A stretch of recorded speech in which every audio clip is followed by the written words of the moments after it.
Gentlewoman from Minnesota, Representative Omar, to close. The gentlewoman is recognized.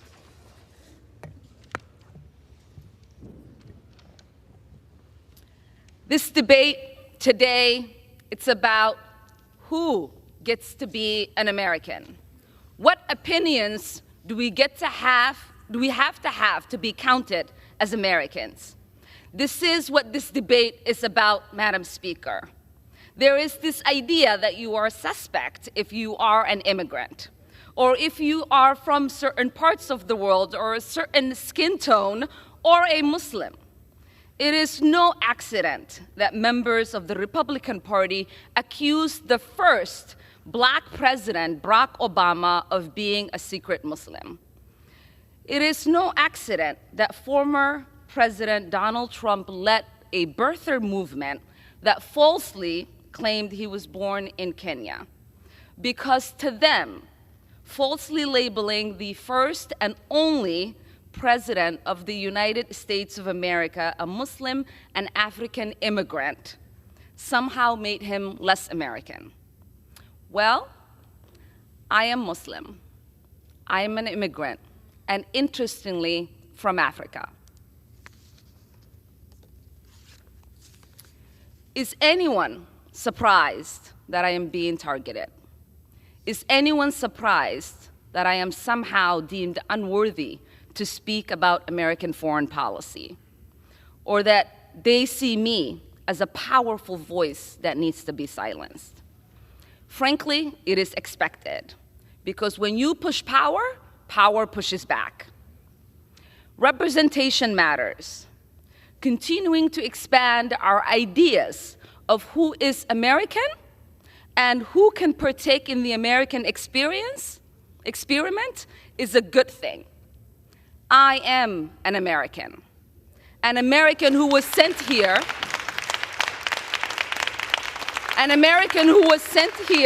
by her constituents to represent them in Congress. A refugee who survived the horrors of a civil war, someone who spent her childhood in a refugee camp, someone who knows what it means to have a shot at a better life here in the United States, and someone who believes in the American dream and the American possibility and the promise and the ability to participate in the democratic process. That is what this debate is about. There is an idea out there that I do not have objective decision-making because of who I am, where I come from, and my perspective. But I reject that. We say there is nothing objective about policymaking. We all inject our perspective, our point of views, our lived experiences, and the voices of our constituents. That's what democracy is about. So, what is the work of the Foreign Affairs Committee? It is not to co-sign the stated foreign policy of whatever administration is in power. It's about oversight. It's to critique and to advocate for a better path forward. But most importantly, it is to make the myth that American foreign policy is intrinsically moral a reality.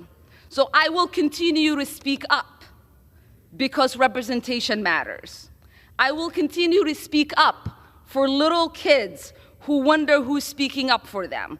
I will continue to speak up for families around the world who are seeking justice, whether they are displaced in refugee camps or they are hiding under their beds somewhere like I was, waiting for the bullets to stop. Because this child, survivor of war, would have wanted that. The 9-year-old me would be disappointed if I didn't talk about the victims of conflict, those that are experiencing unjust wars, atrocities, ethnic cleansing, occupation, or displacement like I did. They are looking to the international community and the United States, asking for help. They look to us because the international community and the United States profess the values of protecting human rights and upholding international law. So we owe it to them not to make this a myth, but a reality. I didn't come to Congress to be silent. I came to Congress to be their voice. And my leadership and voice will not be diminished if I am not on this committee for one term. My voice will get louder and stronger, and my leadership will be celebrated around the world as it has been. So take your vote or not. I am here to stay, and I am here to be